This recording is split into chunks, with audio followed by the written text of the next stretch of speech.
Welcome to crime diaries. ఈ వారం మన guest one of the best investigation officer in Andhra Pradesh. ఇటీవల ఆంధ్రప్రదేశ్ ప్రభుత్వం ఇన్వెస్టిగేషన్లో బెస్ట్ వచ్చిన ఆఫీసర్లు ముగ్గురిని సెలెక్ట్ చేశారు. 1 అనకాపల్లి జిల్లా, 2 పెద్దాపురం, 3 గుంతకల్. ఈ ముగ్గురులో పనిచేసిన ఆఫీసర్లకి ఏపీ డీజీపీ ద్వారకా తిరుమలరావు గారు అక్కడ నుండి యూనిట్ ఆఫీసర్గా అవార్డు ఇచ్చారు. ఆ మూడిట్లో ఆల్రెడీ గుంతకల్ ఎస్పీ గారు, పెద్దాపురం మేడం గారు అయ్యారు. ఇప్పుడు ఫస్ట్ వచ్చిన అనకాపల్లి జిల్లా అప్పట్లో ఉన్న ఎస్పీ మురళీకృష్ణ గారు అందుకున్నారు. అయితే మురళీకృష్ణ గారి సూచనల మేరకు ఆ కేసులో ఐఓగా ఉన్న హరిని పరిచయం చేసిన ఆ కేసు ఎలా జరిగింది, సిరీస్ ఆఫ్ మర్డర్ చేసిన ఎక్యూజ్ని ఎలా పట్టుకున్నారు, ఆ లీడ్ ఎక్కడొచ్చిన విషయాన్ని హరిని అడిగి తెలుసు. సార్ నమస్తే అండి. నమస్తే అండి. హరి గారు, ఫస్ట్ మీ కంగ్రాచులేషన్. ఎందుకంటే ఏపీకి ఇస్తున్న 3 కేసుల్లో ఫస్ట్ అనకాపల్లి, సెకండ్ తూర్పుగోదావరి కాకినాడ, 3 గుంతకల్. కాకినాడ సెకండ్ మీరు రైట్. అయితే ఆ కేసు ఏం జరిగింది, సిరీస్ ఆఫ్ మర్డర్ కేసులో ఎలాగ బ్రేక్ త్రూ వచ్చింది, 5 మర్డర్లు చేసిన ఎలా బ్రేక్ త్రూ తీసుకొచ్చారు అంటే కేసులో యూనిట్ ఆఫీసర్ సహకారం, సుపీరియర్ సహకారంతోనే మీ పార్ట్ కూడా ఎలాగొచ్చింది తో పాటు చెప్పే ముందు ఒకసారి మీ ప్రీవియస్ బ్యాక్గ్రౌండ్, మీ ఫ్యామిలీ బ్యాక్గ్రౌండ్, మీ పేరెంట్స్, పోలీస్ యూనిఫామ్ బై ఛాన్సా బై చాయిస్? యాక్చువల్గా అయితే బై ఛాన్సే సార్. నాన్నగారు బెల్లికోల దండాసి అని, మాది శ్రీకాకుళం జిల్లా సారోకోట మండలం చిన్నకెట్టాలపాటు గ్రామం సార్. మా జిల్లా. అయితే నాన్నగారు వ్యవసాయం చేసుకుంటారు సార్, అమ్మగారు హౌస్ వైఫ్. నాతో పాటుగా అన్నయ్య ఉన్నారు సార్, అన్నయ్య సిఎస్ఎఫ్ కానిస్టేబుల్. తమ్ముడు ప్రస్తుతానికి స్టడీస్లో ఉన్నారు సార్, డిఎస్సి కోచింగ్లో ఉన్నారు. నేను ఆంధ్ర యూనివర్సిటీలో 2009లో పీజీ చేస్తుండగా ఈ ఎస్ఐ ఎగ్జామ్కి యూనివర్సిటీ నుంచే ప్రిపేర్ అయ్యాను సార్. ప్రిపేర్ అయ్యి అక్కడ నుంచే క్వాలిఫై అయ్యి సెలెక్ట్ అయ్యాను సార్. తర్వాత 2009లో ట్రైనింగ్ అయ్యి 2011లో రిలీవ్ అయ్యి వైజాగ్ రూరల్లో ఫస్ట్ పోస్టింగ్ కేడీపేట చేశాను సార్. కేడీపేట గురుగారి దగ్గరే. తర్వాత వడ్డాది మాడుగులో చేశాను సార్. వడ్డాది మాడుగులో 2013-14 చేశాక మళ్ళీ వైజాగ్ సిటీలో మల్కాపురం చేశాను సార్. సార్ ఫస్ట్ కేడీపేటలో, ఒకప్పుడు కేడీపేట వేరు, ఇప్పుడున్న కేడీపేట వేరు. మీకు మెయిన్ ఛాలెంజ్ ఏమొచ్చింది అక్కడ సార్? అంటే కేడీపేటకు వచ్చేసరికి సార్ మెయిన్ అంటే యాక్చువల్గా నేను ఫస్ట్ పోస్టింగ్ కేడీపేట చేశాను సార్. రీసెంట్గా నర్సీపట్నం చేసేటప్పుడు కూడా కేడీపేట 4 లిమిట్సే సార్. అప్పటికిప్పటికి ఏంటంటే సార్ ప్రజల్లో చాలా అవేర్నెస్ బాగా ఎక్కువ వచ్చింది సార్. అప్పుడు అంటే నక్సల్స్ మూవ్మెంట్ ఉండడం వల్ల అట్ ది సేమ్ టైం ఏంటంటే అవేర్నెస్ కూడా కొంచెం తక్కువ ఉండడం వల్ల ఏంటంటే మనం పోలీస్ అనమాట ఏది చెప్తే అది అన్నట్టు జనాలు కూడా వినేవారు. అట్ ది సేమ్ టైం అంటే బాగుండేది సార్. ఇప్పుడు వచ్చేసరికి ఏంటంటే పోలీస్ ఏది చేసినా సరే అంత అవేర్నెస్ ఎక్కువ వచ్చేయడం వల్ల ప్రతిదానికి కూడా విమర్శించడం, ఆర్గ్యూ చేయడం, అట్ ది సేమ్ టైం పైనుంచి అక్కడి నుంచి ఫోన్లు రావటం. అంటే ఇక్కడ యాక్చువల్గా ప్రాక్టికల్గా ఏం జరుగుతుందో మేము తెలుసుకొని పైకి చెప్పేలోపే పైనుంచి ఫోన్లు వచ్చేయడం, ప్రెజర్స్ రావడం బాగా ఎక్కువయ్యాయి సార్. అప్పుడే ఉండేవి కాదు. మేము ఏది చేసినా పర్ఫెక్ట్గా 2 పార్టీలను కూర్చోబెట్టా, లేదు కాదని అంటే అనమాట ఎవరికి అన్యాయం జరిగిందో వాళ్ళకి పర్ఫెక్ట్ న్యాయం చేయగలిగే వాళ్ళం. ఇప్పుడు ఏంటంటే ఎక్కువగా ఏంటంటే అవేర్నెస్ ఎక్కువ వచ్చేయడం వల్ల మాకు ప్రెజర్స్ అవి కూడా బాగా. అంటే అవేర్నెస్ రావడం మంచిదే కానండి, అది పూర్తి స్థాయిలో వచ్చినట్లేదు, సగం వల్లే ప్రాబ్లం సార్. చట్టం గురించి పూర్తిగా తెలిసిన వాళ్ళు అయితే మాకు అటువంటి ఫోన్లు చేయరు సార్. చట్టం గురించి సగం తెలిసిన వాళ్ళు ఉంటారు, వాళ్ళు అనుకున్నదే జరిగిపోవాలనుకున్న వాళ్ళు కూడా ఎక్కువ మంది ఉంటారు. దానివల్ల కొంచెం ప్రదర్శన. కానీ గంజా ఎక్కువ ఉంటుంది కదా ఈ ఏరియాలో, మరి ఎలా దాన్ని కంట్రోల్ చేసి? గంజా విషయానికి వచ్చేసరికి దగ్గర సాగు ఉండదు, ట్రాన్స్పోర్ట్ కారిడార్. Exactly sir. యాక్చువల్గా ఏంటంటే సార్ అక్కడ మా ఆఫీసర్స్, ఎస్పీ సారు, డిఎస్పీ గారు ఇన్స్ట్రక్షన్ మేరకు మేము మా నర్సీపట్నం సర్కిల్లో 2 చెక్ పోస్టులు పెట్టాం సార్. ఒకటి డౌనూరు దగ్గరలో, ఒకటి అంటే అది ఇప్పుడు ఎర్రన్నపాలెం అని గొలుగొండ లిమిట్స్ వస్తాయి సార్. కేడీపేటలో కూడా ఒక గాంజా చెక్ పోస్ట్, 2 చెక్ పోస్టులు పెట్టాం సార్. మాకు చెక్ పోస్టులు పెట్టడంతో పాటుగా మేము కూడా ఏంటంటే ప్రతి ఎస్ఐకి ప్రతిరోజు కూడా డైనమిక్ వెహికల్ చెకింగ్ మా సర్కిల్లో చెప్తాం సార్. దానివల్ల ఏంటంటే గాంజా ఎటువైపు నుంచి వెళ్ళినా సరే మ్యాక్సిమం ఇన్ఫర్మేషన్ పెట్టి మా వాళ్ళు క్యాచ్ చేస్తారు, లేదు కానీ చెక్ పోస్ట్ దగ్గర దొరుకుతాయి. దొరికిన వాటికి ఏంటంటే మేము ఒక్కొక్క స్టేషన్ వాళ్ళు చెక్ పోస్టులు దొరికిన వాటికి మా సర్కిల్లోని ఒక్కొక్క స్టేషన్ వాళ్ళు రోజుకొక కేసు యాక్చువల్గా రిజిస్టర్ చేస్తారు sir. At the same time ఏంటంటే ఈ గాంజాకి మేము స్టార్టింగ్లో చేసేటప్పుడు ఏంటంటే ఫార్వర్డ్ లింకు, బ్యాక్వర్డ్ లింకు మేము ఎస్టాబ్లిష్ చేసేవాళ్ళం కదా సార్, ఓపెన్గా చెప్పాలంటే. అండ్ నేను ఫస్ట్ పోస్టింగ్ చేసేటప్పుడు తర్వాత ఆఫీసర్స్ అనమాట ఫార్వర్డ్ లింకు, బ్యాక్వర్డ్ లింకు అనేది కనెక్ట్ చేయడం వల్ల ఏంటంటే ఇప్పుడు మూలం కూడా మనం అనమాట అరెస్ట్ చేయడం వల్ల ఏంటంటే మ్యాక్సిమం కంట్రోల్ అవుతుందని అనుకుంటున్నాను సార్. సార్ ట్రాన్స్పోర్ట్ అనేది మీరు అన్నట్లుగా బై వెహికల్ అనుకుంటే పట్టుకుంటారు మీరు డైనమిక్ చెక్ పోస్ట్ పెట్టి. ఇప్పుడు దానికోసం కొంతమంది భుజాల మీద మోసుకొని దిగుతున్నారు కదండి, మరి అటువంటి వాళ్ళు ఎలాగ ఐడెంటిఫై చేస్తారు? యాక్చువల్గా భుజాల మీద మోసుకొని వెళ్ళేవాడైనా సరే టోటల్గా హైవే వరకు తీసుకెళ్ళాలంటే భుజాల వరకు తీసుకెళ్ళాలి సార్. ఎక్కడో ఒక దగ్గర వెహికల్ ఎక్కించాలి, డంప్ అయినా చేయాలి, ఎక్కడో ఒక దగ్గర వెహికల్ ఎక్కించాలి సార్. ఎక్కడో ఒక దగ్గర వెహికల్ ఎక్కించే దగ్గర అయినా సరే మనకి ఇన్ఫర్మేషన్ ఉంటుంది సార్. ఆ ఇన్ఫర్మేషన్ బేస్ చేసుకుని మనం క్యాచ్ చేస్తాం సార్. ఓకే, తర్వాత అండి కేడీపేట తర్వాత ఎక్కడికి వచ్చారు? కేడీపేట తర్వాత వడ్డాది మాడుగులు ఎస్ఐగా చేశాం సార్. అక్కడ 1 year చేశాం sir, almost 1 year. Vaddadi Madugula halwa తిన్నారా? తిన్నాను సార్. వడ్డాది మాడుగు హల్వా చాలా ఫేమస్ కదా సార్. బాగుంది. ఎందుకంటే అక్కడ చేస్తారు, అక్కడ గోధుమలతో చేస్తారనా? గోధుమలతోనే చేస్తారు సార్. అక్కడ ఫేమస్ ఏంటంటే హల్వా అని అంటారు సార్. ఎప్పుడో తంగేడు వారు ఎవరు అప్పుడు చేసేవారు, చేయడంతో పాటుగా వాళ్ళు పేటెంట్ కూడా రీసెంట్గా తీసుకున్నారని తెలిసింది సార్. అక్కడ ఏదో మంచి టేస్ట్ వస్తుంది సార్. పర్టికులర్గా నాకు తెలియదు కానీ బాగా ఫేమస్ అంటారు సార్. తిన్నాను సార్. సార్ వడ్డాది మాడుగుల్లో క్యాంప్లింగ్ ఎక్కువ ఉంటుందండి, డొక్కాట అని గుండాట అని ఇవన్నీ కూడా జరుగుతుంటాయి, వాటి మీరు కంట్రోల్ చేశారు? చేశాను సార్. యాక్చువల్గా ఏంటంటే సార్, అంటే ఒక వడ్డాది మాడుగులనే కాదు సార్, జనరల్గా జాతర జరిగిన ప్రతి దగ్గర కూడా ప్రజలు కూడా అలవాటు పడిపోయారు సార్. డొక్కాట వేస్తే అదో సరదా కాదని చెప్పేసి దానికి మేము ఏంటంటే ఉన్నంత వరకు ఇన్ఫర్మేషన్ ఉన్నంత వరకు వెళ్ళి మ్యాక్సిమం అంటే ప్రజలకి ఒక ట్రెడిషనల్ గేమ్ లాగా ఆడితే పర్వాలేదు, తప్పేం కాదండి. దానికి ఎవరు మీలంటూ హర్షిస్తారు. కానీ ఆర్గనైజ్డ్ క్రైమ్ జరుగుతుంటుంది అక్కడ. కొంతమంది రిపోర్టర్లని, కొంతమంది వేరే వ్యక్తులు అని కలిపి ఒక నడుపుతుంటారు.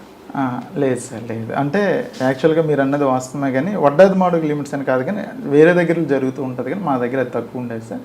ఏదో పండగ అయ్యేటప్పుడు అనమాట ఏదైనా వేస్తే మేము వెళ్ళి రైడ్ చేసేవాళ్ళం సార్, పట్టుకునేవాళ్ళం సార్. కోడి పందాలు కూడా పట్టుకునేవాళ్ళం సార్. మీరు కోడి పందెం అంటారా, కోడి క్రీడ అంటారా? కోడి పందెం అని ఉంటాం సార్. కోడి పందెం అంటే అది మళ్ళీ క్రైమ్ అవుతుంది కదా? అది క్రైమ్ సార్. కోడి పందెం అంటే క్రైమ్ సార్. క్రీడ అంటే మళ్ళీ దాన్ని స్పోర్ట్ స్పీడ్గా తీసుకోవాలి, దాన్ని అనమాట కేసు రిజిస్టర్. అంటే కొంతమంది దాన్ని సపోర్ట్ చేసే వాళ్ళు కోడి క్రీడ అంటారు. అసలు మన జిల్లాలో సపోర్ట్ చేయండి సార్, మన 3 జిల్లాలో సపోర్ట్ చేయండి సార్. దానికి కోడి పందాలు ఎక్కడైనా సరే మనం రైడ్ చేస్తాం సార్, పట్టుకుంటాం సార్. అటువైపు ఎక్కువగా సంక్రాంతి టైంలో బాగా అవుతాయి సార్. మనం స్టాఫ్ లేకపోయినా సరే సంక్రాంతి టైంలో ఇన్ఫర్మేషన్ సిస్టమ్ అనమాట ఫుల్గా పెట్టుకుంటాం సార్. కుర్రోళ్ళకి కూడా కొంతమందికి అన్నట్టు బళ్ళు ఇచ్చి డబ్బులు ఇచ్చి వాళ్ళకి పెట్రోల్కి డబ్బులు ఇస్తే కుర్రోళ్ళు కూడా యాక్టివ్గా తిరుగుతారు సార్. ఆ కుర్రోళ్ళు వెళ్ళి ఇన్ఫర్మేషన్ ఎక్కడ అవుతుందో చెప్తే ఇమీడియట్గా మనం వెళ్ళి రైడ్ చేస్తుంటాం. Okay sir. మన వడ్డాది మాడుగుల తర్వాత అంటే మల్కాపురం చేసాం సార్, క్రైమ్లో చేసాం సార్. మల్కాపురం సిటీలో తర్వాత మునగపాకు చేశాను సార్. మునగపాక అక్కడ ఏముండే మెయిన్ ఛాలెంజ్ ఉందా సార్? మునగపాకు వచ్చేసరికి సార్ ఇందాక చెప్పాను కదా సార్ అవేర్నెస్ అని, అది మునగపాకు అప్పటికే చాలా ఎక్కువ awareness sir.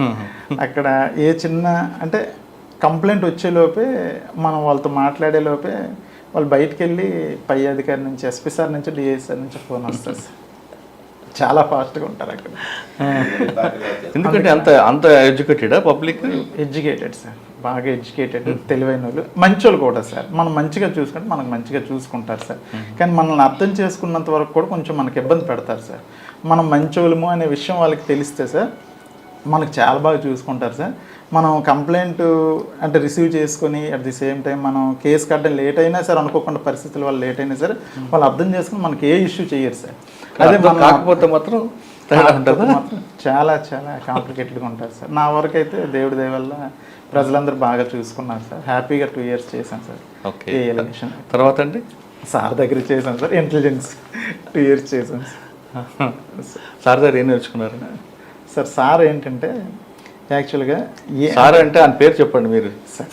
Sir P Srinivasarao sir దగ్గర మేము ఇంటెలిజెన్స్లో చేసాం సార్. సార్ దగ్గర నేర్చుకోవాల్సింది ఏంటంటే ఏ విషయమైనా సరే హట్ చేయకుండా చాలా స్మూత్గా చెప్తారు సార్. ఏది ఎదుటి వాళ్ళకి హట్ చేయరు. అంటే సార్ ముందు మేమన్నీ చెప్పకూడదు, కానీ ఇప్పుడు ఫర్ ఎగ్జాంపుల్ నేనే తప్పు చేస్తే తిట్టడం, వ్యధవండాలు, లేదంటే మా పోలీస్ ఆఫీసర్లకు చాలా ఎక్కువగా స్కోల్డింగ్ ఉంటుంది. మీ అందరికీ తెలుసు కదా సార్. నోటి నుంచి ఏ తిట్టు రాదు సార్. చెయ్యు, అది చెయ్యు, ఎందుకు చేయలేదు చెయ్యు, అంతే తప్ప తిట్టడం, కసురుకోవడం కానీ ఇసుక్కోవడం కూడా ఏమి ఉండదు సార్. దానివల్ల మేము కూడా ఏంటంటే హ్యాపీగా చేసుకున్నాం సార్. తర్వాత రెండోది ఏంటంటే మా వెల్ఫేర్ సార్. అంటే వెల్ఫేర్ అంటే మేము రోజుకి 24 గంటలు కష్టపడిన రోజు ఉంటుంది, ఒకరోజు కష్టపడిన రోజు కూడా ఉంటుంది సార్. కానీ అవసరం అనేది అంటే పని బట్టి ఉండదు సార్. ఫర్ ఎగ్జాంపుల్ నాకు ఏదో బాగలేకపోవచ్చు, ఆ రోజు పర్మిషన్ అడిగితే పర్మిషన్ ఇవ్వకపోవడాలు అవన్నీ అంటే మేము బాధపడతాం సార్. అలాంటి విషయానికి వస్తే సార్కి వస్తే 4 రోజులు కాదు, 5 రోజులు కాదు, 10 రోజులైనా వెళ్ళమంటారు సార్. నాకు ప్రమోషన్ టైంలో యాక్చువల్గా విజయవాడ ఏసీఆర్ల కోసం దానికోసం నేను సుమారు చాలా రోజులు వెళ్ళాను సార్, విత్ సార్ పర్మిషనే. అంటే నాకు అవకాశం ఇచ్చారని కాదు సార్, నా విషయమని కాదు, అందరి విషయంలో కూడా వెల్ఫేర్ బాగా చూసుకుంటారు సార్, ఎవరికి నొప్పించే మాట కూడా అంటారు సార్, అది సార్లో టీచర్ కదా. ఏంటి సార్? ఆయన టీచర్ కదా. బాయ్స్ ఏమో సార్, కానీ మాకు అయితే బాగా చూసుకునేవారు సార్. ఓకే, అదే చనం మీద ఇక్కడికి రమ్మన్నారు, కానీ నేను సార్ మీద గౌరవంతో వద్దు అని నేను. సరే అండి, ఇంటెలిజెన్స్లో ప్రమోషన్ వచ్చిందా మీకు? సార్ ఇంటెలిజెన్స్లో ప్రమోషన్ వచ్చింది, ఇంటెలిజెన్స్ ప్రమోషన్ వచ్చింది తర్వాత. సార్ తర్వాత నేను ఏసీబీ చేశాను సార్, 5 years చేశాను. 5 years చేశాను. 5 years చేశాను శ్రీకాకుళం ఏసీబీలో. ఏమున్నాయండి మీ దగ్గర? ట్రాప్ కేసులు కానీ డిఏ కేసులు ఉన్నాయా? ఉన్నాయి సార్. చెప్పండి సార్. యాక్చువల్గా అయితే అంటే ముద్దాయిల పేర్లు మేము మీరు ఏవో పేరు చెప్పకుండా చెప్పండి నాకు. సార్ యాక్చువల్గా మేము జనరల్గా ఏంటంటే సార్, సంవత్సరానికి ఒక శ్రీకాకుళం రేంజ్కి వచ్చేసరికి ఒక యావరేజ్గా 10 నుంచి 12 ట్రాప్ కేసులు రిజిస్టర్ చేస్తాం సార్. అంటే అవి కూడా ఏంటంటే ఒక అధికారి, ఎవరైనా కరప్టెడ్ అధికారి మాకు అడిగాడు అని మాకు ఎవరైనా కంప్లైంట్ వచ్చి అతను అడిగినట్లుగా ప్రూఫ్, అంటే వీడియో కానీ ఆడియో కానీ ఒకవేళ ఉన్నట్లయితే మనం యాక్చువల్గా ప్రొసీడ్ అవుతాం సార్. అది కూడా పై అధికారులు డీజీ సార్ పర్మిషన్ తీసుకున్నాక మేము ప్రొసీడ్ అవుతాం sir. At the same time ఏంటంటే ఎవరికైనా సరే డిస్ప్రపోర్షనేట్ అసెట్స్ ఉన్నాయి అని అనుకుంటే వాళ్ళ మీద మేము పూర్తిగా ఒక 4 రోజులు 2 నెలలు వాళ్ళ వెనక మేము ఫాలో అయ్యి అతను ఉన్న సోర్స్ ఏంటి, అతను అమౌంట్ ఎక్కడి నుంచి అనమాట డిస్ప్రపోర్షనేట్గా సంపాదిస్తున్నాడు, తర్వాత ఆయన ఆస్తులు ఎక్కడెక్కడ ఉన్నాయి అన్నీ మేము వెరిఫై చేసుకున్నాక ఒక డిఏ క్యాలిక్యులేషన్ వేసుకుని దాన్ని బేస్ చేసుకుని డీజీ గారి పర్మిషన్ తీసుకున్నాక ఆ కేసులో మేము ప్రొసీడ్ అవుతాం. మీరు చేస్తున్న 5 సంవత్సరాల్లో ఒక మంచి ట్రాప్ కేసు చెప్పండి. మా డిఎస్పీ సార్ రమణమూర్తి సార్ ఆధ్వర్యంలో అంటే 4 lakhs తీసుకుని ఒక తహసీల్దార్ మీద కేసు వేసాం సార్, ట్రాప్ కేసు. అది ఏంటంటే సార్, యాక్చువల్గా ఒక పెద్ద ఆయన సార్, 65 సంవత్సరాలు 70 సంవత్సరాలు ఉంటే ఒక రిటైర్డ్ టీచర్ కంప్లైంట్. అతని దగ్గర ఒక టెక్కల్ విలేజ్లోనే ఒక బిల్డింగ్ కోసం పొసెషన్ సర్టిఫికేట్ కోసం నేను కూల్ చేస్తున్న డబ్బులు ఇవ్వకపోతే అని ఆ తహసీల్దార్ గారు ఒక ఆయన అంటే, అతని మీద ఏంటంటే మనకి ఆ పెద్ద ఆయన వచ్చి కంప్లైంట్ ఇచ్చారు సార్. ఆయన కంప్లైంట్ ఎంత మంచోడు అంటే భారతీయ టైప్ సార్, ఎవరికి డబ్బులు ఇచ్చే రకం కాదు, ఎవరికి ఒప్పుకునే రకం కాదు. సో ఆయన పర్టికులర్గా వచ్చేసి ఫస్ట్ ఏంటంటే వాళ్ళ అబ్బాయి కూడా పోలీస్ ఆఫీసరే, వాళ్ళ అబ్బాయి కూడా వద్దు ఎందుకు మనకన్నా సరే లేదు డబ్బులు అడిగితే కంపల్సరీగా మనం కంప్లైంట్ ఇవ్వాలని వచ్చి ఆయన వచ్చి కంప్లైంట్ ఇస్తే దాంట్లో మేము ప్రాసెస్ చేశాం సార్. అతను అడిగినట్టుగా వాయిస్ అన్నీ ఉండేసరికి ప్రొసీడ్ అయ్యాం. 4 lakhsతో తహసీల్దార్ గారిని మేము ట్రాప్ చేసి పట్టుకున్నాం సార్. రమణమూర్తి సార్ అని BVSS Ramanamurthy sir batchmate sir, ఆయన అతను పట్టుకున్నాం. అది ట్రాప్ తర్వాత మీరు హౌస్ సెర్చ్ చేస్తుంటారు, అక్కడే దొరికాయి? అక్కడ ఏం దొరకలేదు సార్, అతను రెంటెడ్ హౌస్లో ఉంటున్నాడు సార్, అందువల్ల అతనికి ఏం దొరకలేదు సార్. అతనికి దానికి ముందు కూడా ఒక కేసు ఉంది సార్, ట్రాప్ కేసు ఉంది, తర్వాత తెలిసింది సార్. పాత బ్యాచ్ అయితే ఇంకే గుర్తున్నాయండి అక్కడ ట్రాప్లు? సార్ యాక్చువల్గా అంటే ట్రాప్లు అనేసరికి సంవత్సరానికి ఒక 10 చేస్తాం సార్, 5 years కదా. కానీ ఎక్కువగా శ్రీకాకుళంలో లిటిగేషన్స్ కొంతమంది ఉంటారు సార్, అవతల ఆఫీసర్ని ఇబ్బంది పెట్టడానికి కొంతమంది చేస్తుంటారు సార్, వీళ్ళే ఆఫర్ ఇస్తుంటారు, అటువంటి కూడా ఎదురుపడ్డాయి మీకు? సార్ యాక్చువల్గా ఏంటంటే ఏసీబీలో వచ్చేసరికి ప్రతిదీ మనం అంటే కంప్లైంట్ వచ్చిన వెంటనే మనకు వెరిఫై చేసుకోవడానికి ఒక రోజు టైం ఉంటుంది సార్, 1 రోజు 2 రోజులు. ఇన్స్పెక్టర్కి డిఎస్పీ గారు ఎండార్స్ చేస్తారు సార్ వెరిఫై చేయండి, అప్పుడు మేము వెళ్ళి వెరిఫై చేస్తాం సార్. అంటే యాక్చువల్గా ఇతనికి నిజంగా అవసరం ఉండి అప్రోచ్ అయ్యాడా ఆఫీసర్ దగ్గరికి, లేదు కాదనంటే కావాలని అప్రోచ్ అయ్యాడు అనేది మనం ఎంక్వైరీ చేస్తాం sir. At the same time రెండోది ఏంటంటే అక్కడికి వెళ్ళిన తర్వాత అతను కరప్టెడ్ ఆఫీసరా కాదనేది కూడా మేము వెరిఫై చేస్తాం సార్. ఇతను అవసరం నిజంగా ఉంది అని అనేది వెరిఫై చేసినప్పుడు అవసరం ఉంది అని అంటే ఈయన జెన్యున్ కంప్లైంట్ అవుతాడు సార్. లేదు కాదనంటే కావాలని అనమాట ఈయన వెళ్ళి డబ్బులు ఇచ్చే ప్రయత్నం చేస్తున్నాడు లిటిగెంట్ అని అనిపిస్తే మేము మ్యాక్సిమం ఏంటంటే అవాయిడ్ చేస్తాం సార్. అవాయిడ్ చేయడం అంటే అతను కూడా కరప్టెడ్ ఆఫీసర్ ఎవరైతే అంటే ఎవరి మీద అయితే మనకు కంప్లైంట్ వచ్చిందో ఆ కంప్లైంట్ వచ్చిన ఆఫీసర్ అనమాట కరప్టెడ్ కాదు అని తెలిస్తే వెరిఫికేషన్లో మాకు తెలిస్తే దాని మీద మేము అన్నమాట చెప్తాం సార్, ఇది తప్పు బాబు, కంప్లైంట్ ఇవ్వడం తప్పు, ఆయన అడగలేదు కదా, ఎందుకు మీరు వచ్చి మాకు అప్రోచ్ అయ్యారని అక్కడ మేము ఖండించాం. ఎందుకంటే ఖండించకుండా వాళ్ళ మీద కేసు పెట్టచ్చు కదా, PC act prevention of corruption అంటే ఇస్తే మన కేసు పట్టుకుంటే ఇంకోసారి రాడు కదా కట్టచ్చు సార్, కాకపోతే ఇవ్వరు సార్, అడుగుతున్నారని వచ్చి మనకు కంప్లైంట్ ఇస్తారు సార్, ఇవ్వరు సార్. సార్ 5 years చేశారు కదా సార్, ఏసీబీలో ఒక 5 రకాలు ఉంటాయండి. First fish corruption, goat corruption, buffalo corruption. ఈ 3 కరప్షన్లో మీరు ఎక్కువ దేనికి ఇష్టపడతారు సార్? అంటే యాక్చువల్గా నేను ఏసీబీ చేశాను సార్. ఇది మీరు చెప్పిన 3 కరప్షన్స్ నేను ఓరల్గా విన్నాను తప్ప ఎక్కడ శాస్త్రంలో కానీ ఏ మాన్యువల్లో కానీ చెప్పబడలేదు. మాన్యువల్ ఉండదు. దానికి ఏం చెప్తారంటే ఒక ఊర్లో ఒక చెరువు అంతే. ఆ చెరువులో ఆ నీరే గ్రామస్తులు తాగుతారు, రైట్? ఆ చెరువుని పాడు చేయకుండా ఉండడానికి దానికి ఒక కాపలా ఉంటాడు. ఆ కాపలా ఏసీబీ. చెరువులో చేప, ఆ చేప అయితే ఎంత నీళ్ళు తాగుతుంది, తాగితే దాన్ని తాగి అక్కడ ఉంటుంది కదా, దానివల్ల ఎలాంటి నష్టం లేదు. ఇప్పుడు కరప్షన్ అనేది మనకి ఒక ఇన్బిల్ట్ అయిపోయింది, రైట్? 2 goat corruption. గోట్ ఏం చేస్తుంది, మోకాల వరకే కూర్చొని నీళ్ళు తాగుతుంది కాబట్టి అది కూడా బెదిరించాలి. 3వది బఫెలో. బఫెలో కన్నా ముందు కౌ కరప్షన్ ఉంటుంది. కౌ కరప్షన్ ఏంటి, 4 కాలు పెట్టి నీళ్ళు తాగుతుంది కానీ మళ్ళీ బయటకు వచ్చేస్తారు, అంటే నీళ్ళు డిస్టర్బ్ చేయదు. అది కూడా తప్పే కాదు, బెదిరిస్తారు. 4వది బఫెలో. Worst sir. ఇది వరస్ట్. యాక్చువల్గా ఏంటంటే సార్, ఒక ఏసీబీ చేసాం కాబట్టి యాక్చువల్గా ఏ కరప్షన్కి మేము సపోర్ట్ చేయకూడదు సార్. కానీ కాకపోతే ఏంటంటే మీరన్న లాస్ట్ బఫెలో కరప్షన్ ఉంది కదా సార్, లోపలికి దూరి మొత్తం వ్యవస్థను మొత్తం నాశనం చేసే కరప్షన్ సార్ అది. అటువంటి వాళ్ళ మీద మాకు కంప్లైంట్స్ ఎక్కువ వస్తాయి సార్. అటువంటి వాళ్ళ మీద మేము ట్రాప్ చేస్తాం. లేదంటే అటువంటి వాడి మీద ఏవైనా డిస్ప్రపోర్షనల్ అసెట్స్ ఉన్నాయంటే మేము కూడా వెరిఫై చేసి అలాంటి వాళ్ళ మీద ఎక్కువ మేము కేసెస్ చేయడానికి కూడా ట్రై చేస్తుంటాం సార్. సార్ ట్రాప్ కేసులో కన్విక్షన్ వస్తుంది, అక్విటల్, కానీ డిఏ కేసులో అక్విటల్ అవుతుంటాయి. రీజన్ ఏమంటారు? లేదు సార్, డిఏ కేసెస్ కూడా యాక్చువల్గా ఏంటంటే కన్విక్షన్ వస్తుంటుంది సార్. కాకపోతే కొంచెం అంటే టెక్నికల్ ఇష్యూస్, పేపర్ వర్క్ లేదు సార్, లాంగ్ ప్రాసెస్ సార్. అంటే ట్రైల్ అయ్యేసరికి ఒక 10 years 15 years కొంచెం పడుతుంది తప్ప. ఓకే. ఏసీబీ తర్వాత అండి సార్, ఏసీబీ తర్వాత సార్ నర్సీపట్నం రూరల్ సీఏగా వెళ్ళాను సార్. అక్కడే ఈ మర్డర్ కేసు. సరే, నేను జరిగింది చెప్పండి. నర్సీపట్నం రూరల్ సీఏగా సార్, యాక్చువల్గా అయితే నర్సీపట్నంలో ఫస్ట్ ఏంటంటే సార్, నేను ఛార్జ్ తీసుకొని January 26th ఛార్జ్ తీసుకున్నాను సార్. January 26th ఛార్జ్ తీసుకున్నాక నేను వెళ్ళిన 4వ రోజుకి February 5వ రోజుకి సార్, February 1st నాకు రిపోర్ట్ వచ్చింది సార్. అంటే మాకవరపల్లి మెర్సి రామకృష్ణ అని ఎస్ఐ మంచిగా ఉంటాడు సార్. ఆ కుర్రాడు ఫోన్ చేసి, సార్ ఇక్కడ ఒక మర్డర్లా ఉంది, ఊరికి ఒక 500 మీటర్ల దూరంలో ఒక అతను చంపేసి ఉంది సార్, రండి సార్ అంటే నేను మా ఏఎస్పీ గారు, అప్పుడు ఎడిషనల్ ఎస్పీ గారు సార్, ఎడిషనల్ ఎస్పీ గారు, మేము అక్కడికి వెళ్ళాం సార్. సీన్లోకి వెళ్ళి చూసాం సార్. చూస్తే అతను అనమాట మేల్ సార్. అతను అదే గ్రామానికి చెందిన వాలంటీర్ నడింపల్లి హరినాథ్ అని చెప్పేసి వాళ్ళ అమ్మగారు పోల్చారు. అతని తల మీద ఏంటంటే సుమారు ఒక 4 దెబ్బలు చాలా గట్టిగా కొట్టున్నాయి. తల మీద మాత్రమే కొట్టున్నాయి. చూసాము, తల మీదే కొట్టున్నాయి. అంటే ఏదో గ్రడ్జి మీద కొట్టాడేమో ఎవడో, అంటే అనుకోకుండా ఏదైనా రప్చర్ జరిగితే యాక్చువల్గా చెయ్యి మీద కాలు మీద ఎక్కడ పడితే అక్కడ కొడతారు. ఓన్లీ తల మీద కొట్టాడంటే ఏదో ప్లాన్గా కొట్టాడు అని అనుకున్నాను. అట్ ది సేమ్ టైం ఏంటంటే అదే సీన్లో అతని లోవర్ ఏదైతే ఉందో అది సగం తీసి, కొండం కూడా సగం తిప్పిన కొండము, సగం కాల్చిన చుట్ట, జట్టు, తర్వాత ఒక మాసిపోయిన ఒక జాకెట్, గాజులు, ఇరిగిపోయిన ప్లాస్టిక్ గాజులు అన్నీ పడేసి ఉన్నాయి సార్. అయితే మేము ఏమనుకున్నామంటే జనరల్గా సీన్ చూసాక ఎవరికైనా ఏమనిపిస్తుంది అంటే ఇతను ఏదో ఎవరితోనో సెక్సువల్ కోర్స్కి వెళ్ళి ఉంటాడు, దానికి ఎవరో చూసి ఉంటారు, లేదా వాళ్ళు తాలూకు ఎవరో వచ్చి చంపేసి ఉంటారేమో అని చెప్పి మనం ఆ కోణంలో పూర్తిగా ఇన్వెస్టిగేషన్ వెళ్ళాం సార్. ఆ ఇన్వెస్టిగేషన్ వెళ్తూ లాస్ట్ కాలర్ని పిలిచి ఎగ్జామిన్ చేశాం సార్. లాస్ట్ కాలర్లో కూడా మాకు ఫ్రూట్ఫుల్ ఇన్ఫర్మేషన్ రాలేదు. తర్వాత అతని యొక్క CDRs అన్నీ మేము అన్నీ వెరిఫై చేసి సుమారు ఒక 4-5 మందిని, అంటే 4-5 పాయింట్ ఆఫ్ వ్యూలో అనమాట వెరిఫై చేసి సుమారు మా ఎస్పీ సార్ మురళీకృష్ణ సార్ అన్నట్టు ఒక 7 టీములను ఇచ్చారు సార్. ఒక్కొక్క టీం అన్నట్టు ఒక్కొక్క విషయాన్ని అనమాట వెరిఫై చేస్తే, అంటే ఒకరు అనమాట అతని యొక్క ఇల్లీగల్ కాంట్రాక్ట్స్ గురించి వెరిఫై చేస్తే, ఇంకొకరు అనమాట అతని యొక్క CDRs వెరిఫై చేస్తే, ఇంకొకరు అనమాట అతని IPDR అని వాట్సాప్ కాల్స్ ఉంటుంది అది వెరిఫై చేసేవాళ్ళు.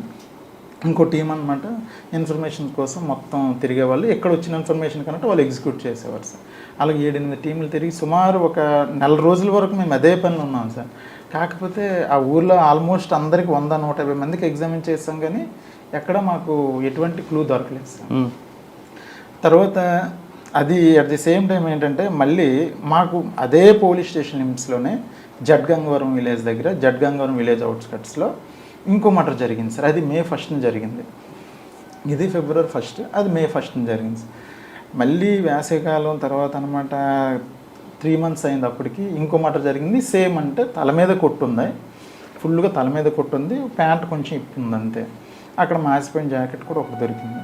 అయితే మేము అనుకున్నాం ఏంటంటే ఫస్ట్ ఆఫ్ ఆల్ ఆ మర్డర్ ఈ మర్డర్ ఒకడే చేశాడని అనుకుంటూ, కానీ ఎవరైనా సుపారీ గ్యాంగ్ ఎందుకో చేసి ఉంటారేమో, కానీ వీళ్ళకి చంపాల్సిన అవసరం ఏంటి అనే కోణంలో కూడా మేము ఇక్కడ డిసీజ్ ఎవరండి? ఇక్కడ డిసీజ్డ్ అన్నట్టు అదే గ్రామానికి చెందిన రొత్తల శివప్రసాద్ అని, అతను కూడా 23 years కుర్రోడు. ఆయన వాలంటీర్? అతను వాలంటీర్ కాదు సార్, అతను లారస్ కంపెనీలో పనిచేస్తుంటాడు. అక్కడ కుర్రాడు. ఇతను వాలంటీర్ సార్, ఇతను కుర్రాడు. అయితే ఏం జరిగిందని మనం చూస్తే యాక్చువల్గా ఈ కేసులో ఏ విధంగా అయితే వీళ్ళ ఫ్రెండ్స్ అందరినీ తీసుకొచ్చామో అది ఆ కేసులో కూడా ఫస్ట్ కేసులో చేసిన మిస్టేక్స్ ఈ కేసులో మేము కొన్ని చేసుకోలేదు సార్. అంటే అందరినీ పిలిచి అనమాట అందరినీ ఇంట్రగేషన్ చేయడం, ఇన్వెస్టిగేట్ చేయడం మొదలుపెట్టాను సార్. అయితే ఎంతసేపు మనకి ఏ క్లూ దొరకలేదు సార్. అంటే మాకు తెలియదు. పోనీ వాళ్ళ ఫ్రెండ్స్ అందరికి తీసుకొచ్చాం, వాళ్ళ కాల్ డేటా తెచ్చాం, ఈ డిసీజ్డ్ కాల్ డేటా తీసుకొచ్చాం, అన్నీ తీసుకొచ్చినా సార్ ఎక్కడ మాకు అంటే ఎస్పీ సార్ అక్కడ నుంచి సపోర్ట్ ఇచ్చి మాకు ఐటీ కోర్ టీము ఒక ఎస్ఐని పంపించి మాకు అంత సపోర్ట్ ఇస్తున్నప్పటికీ మాకు ఎక్కడ క్లూ దొరకట్లేదు సార్. అయితే మా ఎస్ఐ గారు ఊర్లోకి వెళ్తే ఒక చిన్న ఇన్ఫర్మేషన్ వచ్చింది సార్. అది చిన్న ఇన్ఫర్మేషన్ ఏంటంటే ఆ చనిపోయిన అతనికి ఊర్లో ఇంకో ఇద్దరు అనమాట చనిపోయిన ముందు రోజు 1,50,000 ఒక అతను, 50,000 ఒక అతను అప్పు ఇచ్చారనే విషయం తెలిసింది సార్. వాళ్ళని కూడా తీసుకొచ్చాం. వాళ్ళు కూడా ఈ డిసీజ్ యొక్క ఫ్రెండ్సే సార్. వాళ్ళు ఏంటంటే ఎందుకు బాబు మీరు అప్పు ఇచ్చారంటే ఫస్ట్ ఆఫ్ ఆల్ వాళ్ళు ఏంటంటే సార్ అది అడిగాడు, మాకు 1-2 నెలల నుంచి అడుగుతున్నాడు, అడిగితే మేము ఇచ్చాం తప్ప మాకు ఇంకేం తెలియస్తారంటే మరి ఆ డబ్బులు ఏం చేస్తారంటే ఎందుకో తెలియకుండా మీరు ఎందుకు ఇస్తారా బాబు అని వాళ్ళు మనం త్వరగా ఇంటర్గేట్ చేస్తే వాళ్ళు ఏం చెప్పారంటే లాస్ట్లో ఒక చిన్న క్లూ ఏం చెప్పారంటే సార్ ఏదో వ్యాపారం చేస్తాడు సార్ వాడు, వ్యాపారానికని అడిగాడు సార్, నీకు 2 రోజులు ఇచ్చేస్తాను అన్నాడు సార్. ఆ వ్యాపారం ఏంటో తెలియదు, 2 రోజులు తిరిగి ఇచ్చే వ్యాపారం ఏంటో మాకు అస్సలు తెలియదు సార్ అని వాళ్ళు చెప్తే మరి వాడికి ఇంకా ఎవరెవరు ఫ్రెండ్స్ ఉన్నారని మనం పర్టికులర్గా వాళ్ళని అడిగాం సార్. ఆ ఇద్దరు ఫ్రెండ్స్ కూడా ఏం చెప్పారంటే సార్ ఇది యాక్చువల్గా వాళ్ళ ఫ్రెండ్స్ ఎవరో తెలియదు కానీ వ్యాపారం మాత్రం ఇక్కడ కొత్తపాలెం అని ఒక విలేజ్ ఉంది సార్, ఆ విలేజ్లో ఒక కుర్రాడు ఉన్నాడు, వాడితో చేస్తున్నాడేమని నా అనుమానం సార్. ఎందుకంటే ఒకరోజు వాడితో కొత్తపాలెంలో మాట్లాడాలి అన్నాడు. నా ఫోన్ ఇచ్చి మాట్లాడుకోరని ఆ డిసీజ్డ్కి చెప్పాను. చెప్తే ఆ డిసీజ్డ్ ఏమన్నాడంటే ఒరే ఫోన్లో మాట్లాడకూడదు, ఏదైనా వెళ్ళి అక్కడికి వెళ్ళి మాట్లాడాలి, నీ బండి మీద నాకు డ్రాప్ చేయి అన్నాడు. అదేంట్రా డ్రాప్ చేయడం, ఫోన్లో మాట్లాడితే సరిపోదు కదంటే ఫోన్లో మాట్లాడకూడదు, అది అంతే నీకు తెలీదు, నాకు డ్రాప్ చేయని చెప్పి దగ్గరుండి నాకు డ్రాప్ చేయమంటే నేను కొత్తపాలెం విలేజ్ వెళ్ళి నేనే ఆ ఇంటి వరకు డ్రాప్ చేసి వచ్చాను. నేను వస్తానంటే వద్దనేసాడు సార్. వెళ్ళిపోమంటే నేను రిటర్న్ అయిపోయాను సార్. బహుశా అతనితో చేసి ఉండొచ్చేమో సార్, ఇల్లీగల్ ఏదో బిజినెస్ అంటున్నారని మనవాడు చెప్పాడు సార్. చెప్తే ఎస్ఐ గారు నేను టీము ముందు ఆ కొత్తపాలెం విలేజ్ వెళ్ళాను సార్. మేము కాన్ఫిడెన్షియల్గా ఇల్లు ఎక్కడ ఉందో చూసుకున్నాం, ఆ ఇంట్లో ఎవరెవరు ఉంటున్నారు ఏంటి, దానికి అక్కడ ఉన్న వాళ్ళు ఏం చేస్తుంటారని మేము వెరిఫై చేసుకున్నాం సార్.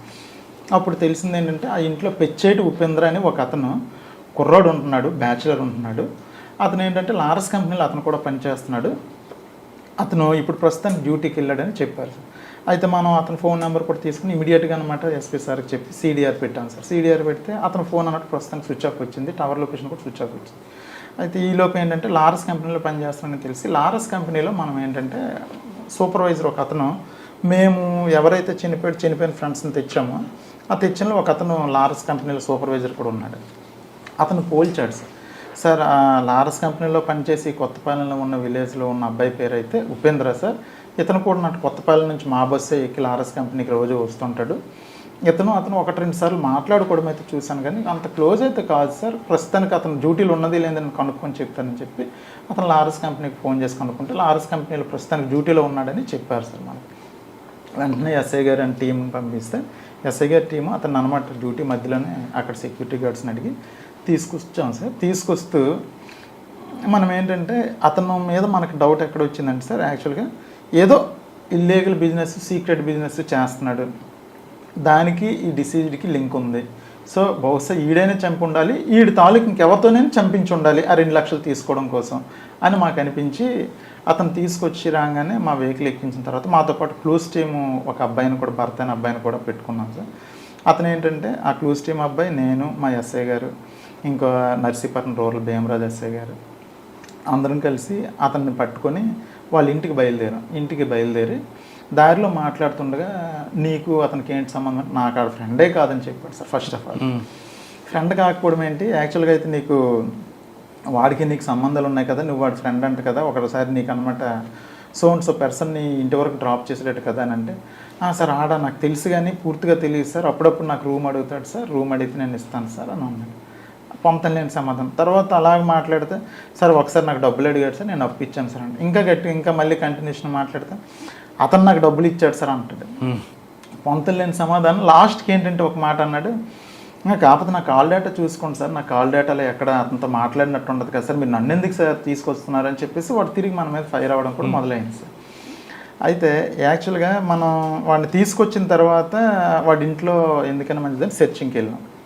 నీలోపు ఆ క్లూజ్ టీమ్ అబ్బాయి అతను యూవీ లైట్ పెట్టుకుని అనమాట అన్ని బట్టలు వెతుకుతున్నాడు. అంటే బ్లడ్ మార్కులు ఏమైనా పడినట్లయితే ఉతికిసిన తర్వాత కూడా అవి మనకు కనిపిస్తాయని అతను చూస్తున్నాడు నైట్.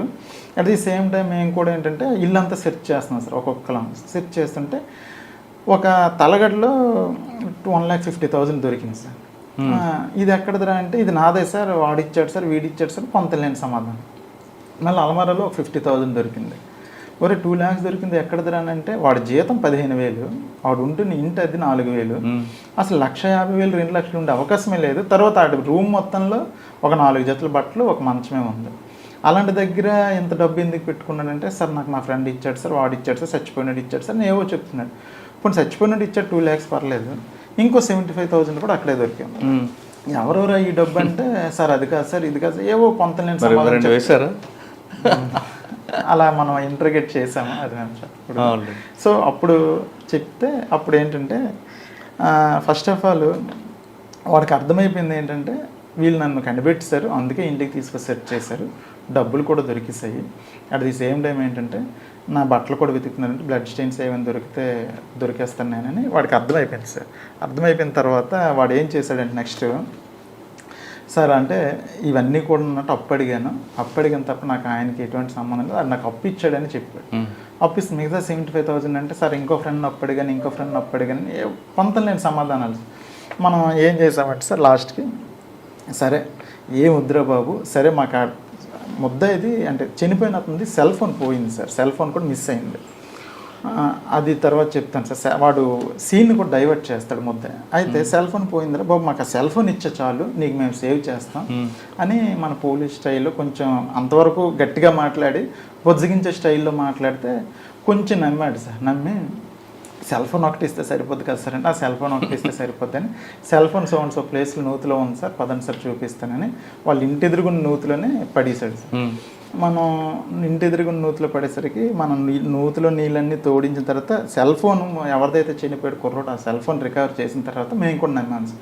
ఎస్ ఈడే చేసింది కన్ఫర్మ్ అయ్యి అప్పుడు స్టేషన్కి తీసుకొచ్చి బాబు ఎలా చేసావు ఏంటి ఒకసారి చూపిస్తావా అదేనంటే అప్పుడు చూపించాడు సార్. అంటే వాడు ఆ ఊరికి జడ్గంగవరం విలేజ్కి 1 km దూరంలో మేమంతా రోడ్డు మీద తిరిగి వెళ్తే 1.5 km ఉంటుంది. వాడు షార్ట్ కట్లో నడుచుకుంటూ తీసుకెళ్ళిపోయాడు. ఆ ప్లేస్ తీసుకెళ్ళి ఇలా కూర్చున్నాడు సార్, ఇలా కూర్చుంటే ఇలా చంపేశాను సార్ అని నీట్గా ఎక్స్ప్లెయిన్ చేసి సీన్ అంతా రీకన్స్ట్రక్షన్ చేస్తే అప్పుడు కన్ఫర్మ్ చేసుకొని మా ఆఫీసర్స్ డిఎస్పీ గారికి ఎస్పీ గారికి కన్ఫర్మ్ చేసి ఎందుకంటే చంపాడు అసలు సార్ యాక్చువల్గా ఏంటంటే వాడుదాకా మోటివ్ సార్, ఆ మోటివ్ చాలా డిఫరెంట్. అంటే నేనైతే ఎప్పుడు చూడలేదు సార్ ఆ మోటివ్ అలా ఉంటుందని కూడా నేను ఎక్స్పెక్ట్ చేయలేదు. వాడికి డబ్బులు కావాలి సార్. వాడు యాక్చువల్గా ఫస్ట్ ఎవరికైతే చంపాలనుకుంటాడో వాడితో ఫ్రెండ్షిప్ చేస్తాడు సార్. ఫ్రెండ్షిప్ చేసి అంటే ఫస్ట్ ఆఫ్ ఆల్ ఏంటంటే వీడు లారస్ కంపెనీలో పనిచేసేవాడు సార్ ముద్దయ్య. ఆడేంటంటే లారస్ కంపెనీలో ఎవరైతే పనిచేస్తారో వాళ్ళ దగ్గర కొంచెం ఉండి ఎవరికైనా డబ్బుల మీద ఆశ ఉన్న వాళ్ళని సెలెక్ట్ చేసుకుంటాడు సార్.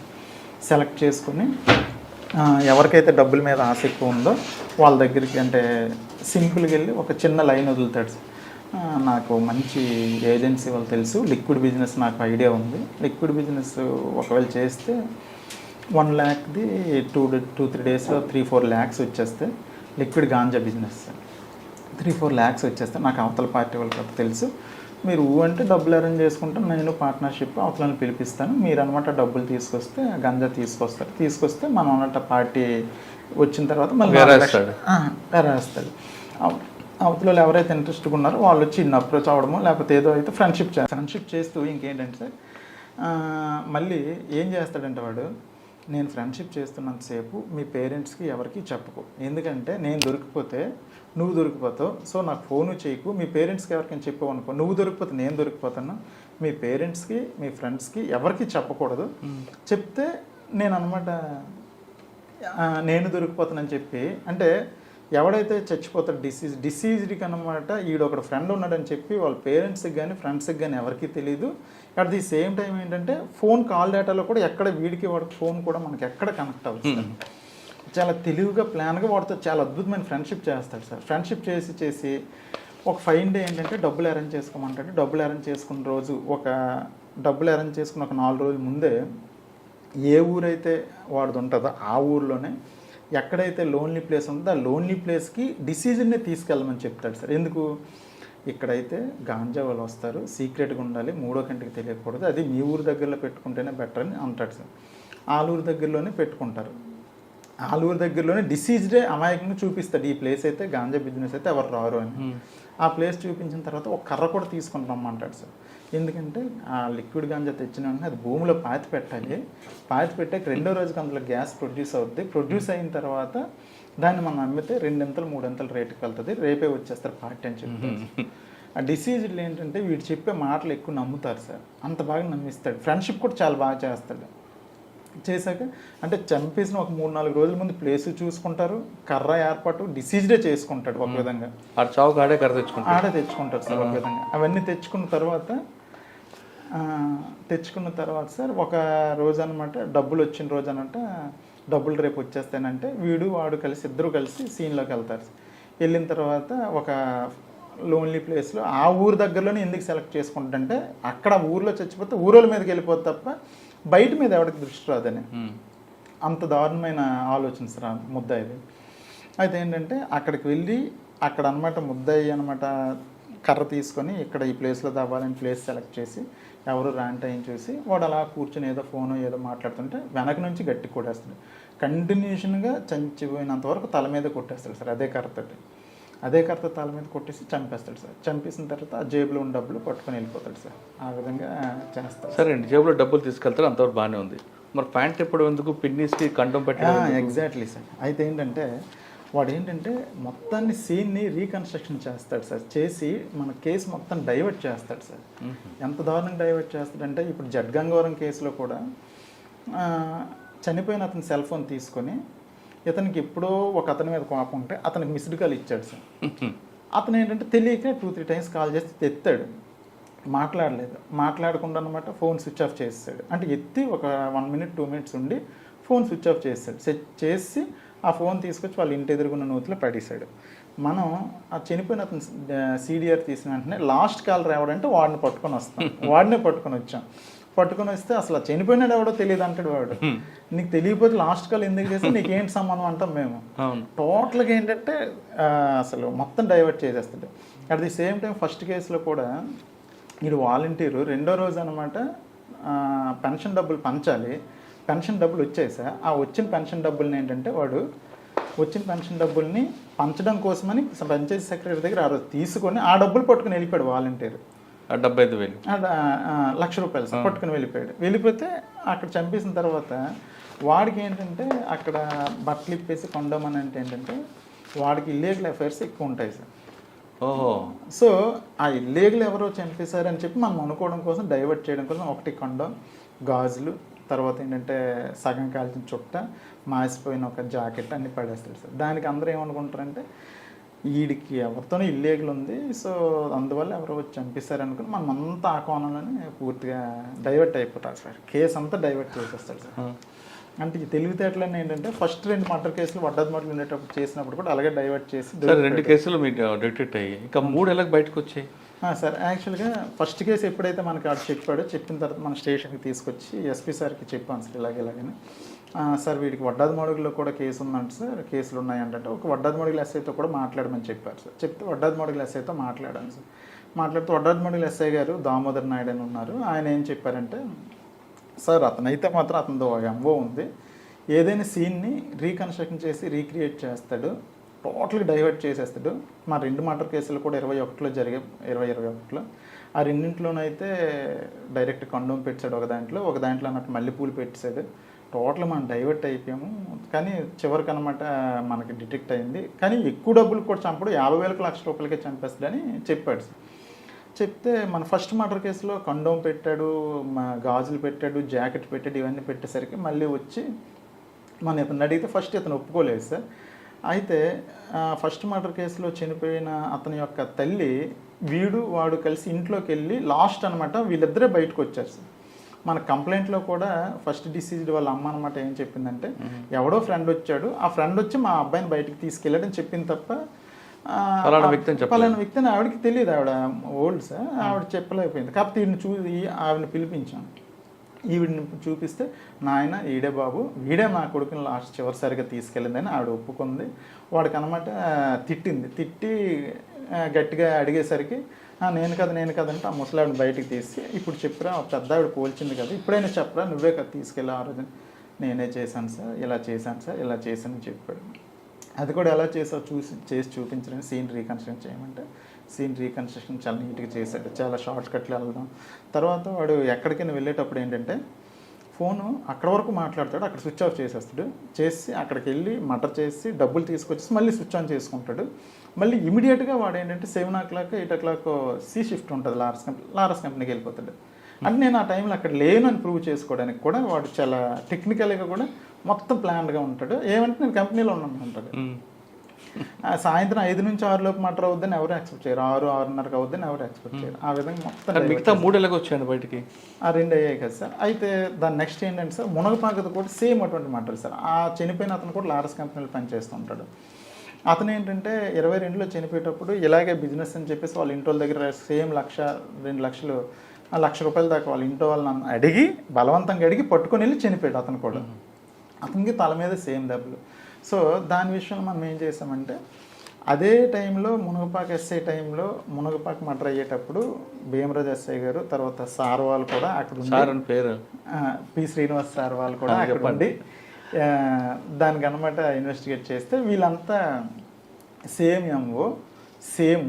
సో ఒకసారి దాని గురించి కూడా అడగండి అంటే దాని గురించి కూడా అడిగితే మేము అప్పుడు ముందు ఎక్కడ ఉండేవాడు అంటే అనకాపల్లి ఉండేవాడిని, ఎక్కడ చేసేవాడంటే లారస్ కంపెనీలో చేసామంటే మరి నీకు అక్కడ తెలిసినట్టు తెలుస్తారు ఫ్రెండ్ అంటే మరి వాడికి నీకు సంబంధం ఏంటంటే కొంచెం గట్టిగా అడిగితే వాడు ఏంటంటే సేమ్ ఎంవరా అంతా తెలిసిపోయింది, అంత సీసీ కెమెరాలు అన్నీ క్లియర్గా కనిపిస్తున్నాయని మనం కొంచెం గట్టిగా మాట్లాడితే అప్పుడు అది కూడా కన్ఫ్యూజ్ చేసి ఒప్పుకున్నాడు సార్. ఆ విధంగా 3 మర్డర్లు ఒప్పుకున్నాడు సార్. 3 5 అండి?